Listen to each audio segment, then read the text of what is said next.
আসসালামু আলাইকুম। আমি আইভি। আমি আজকে আপনাদের রান্না করে দেখাবো মালয়েশিয়ান স্পেশাল নাসি গোরিং। এটা রান্না করা খুবই সহজ, খেতে অনেক মজাদার। যারা খেয়েছেন তারা বলতে পারবেন। আচ্ছা, এর জন্য উপকরণ যা লাগছে সেটা দেখে নিই। ম্যাগি মশলা 1 প্যাকেট, আর হচ্ছে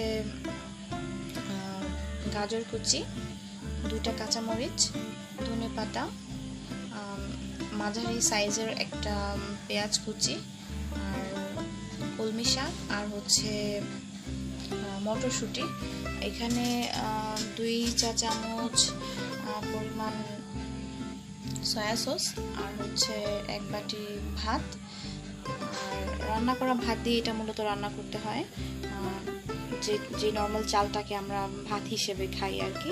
এটা হচ্ছে টমেটো সস দিতে হবে। আর গরম করা কড়াইয়ের মধ্যে 2 টেবিল চামচ তেল, 2 টেবিল চামচ না, আসলে এখানে আর একটু কম দিলেও হবে, 3 চা চামচ পরিমাণ দিলেই হবে। হ্যাঁ, এখন এর মধ্যে আমি দিয়ে দেব কুচি করা পেঁয়াজ,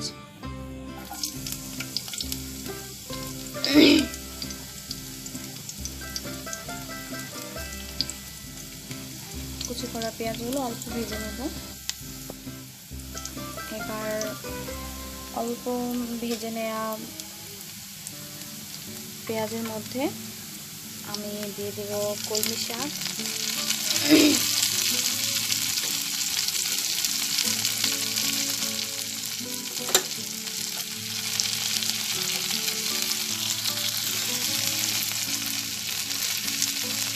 এর মধ্যে দিয়ে দেব 1/2 চা চামচেরও কম লবণ, পরে স্বাদ বুঝে আবার অ্যাড করে দিব।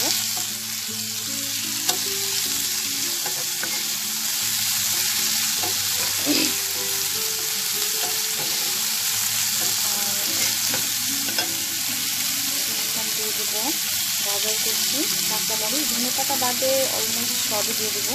আমি আজ একজনের পরিমাণ নাসি গোরিং রান্না করে দেখাচ্ছি। আপনারা যখন রান্না করবেন আপনাদের পরিমাণ বুঝে মশলার পরিমাণ এবং সবজির পরিমাণ বাড়িয়ে দেবেন।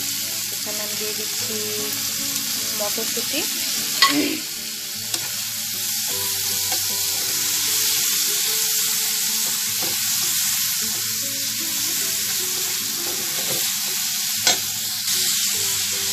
তারপর দিয়ে দিয়েছি অল্প 2 চা চামচ পরিমাণ টমেটো সস, তারপর সয়া সসটা দিয়ে দিব। আর ম্যাগির যে মশলাটা থাকে তার থেকে আমরা পুরোপুরি দিয়ে দিব না, অর্ধেক পরিমাণ দিয়ে এটাকে কিছুক্ষণ সিদ্ধ হতে দিব অল্প আছে, কিন্তু এটাকে আমরা বেশি সিদ্ধ করে ফেলবো না, তাহলে কালারটাও নষ্ট হবে, খেতেও ভালো লাগবে না।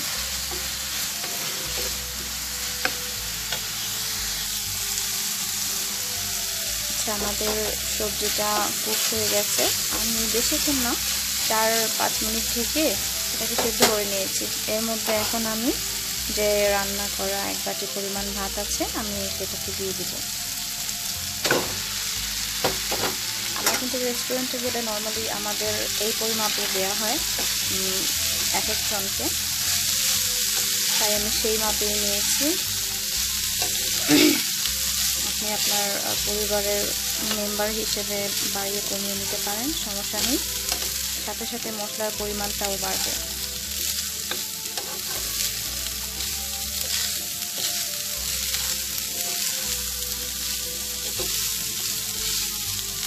এটাকে কিছুক্ষণ ভেজে নেব।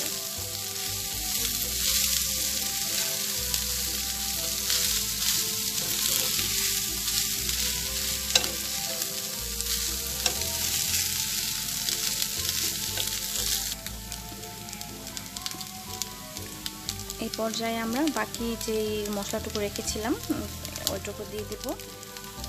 আসলে বাকিটুকু এখন দিলে হয় কি, এটা রাইসের সাথে খুব ভালো করে মিক্স করা যায়। আর এই পর্যায়ে আপনারা লবণটা চেক করে নেবেন ঠিক আছে কিনা, যদি কম বেশি মনে হয় আপনারা লবণটা অ্যাড করে দিবেন।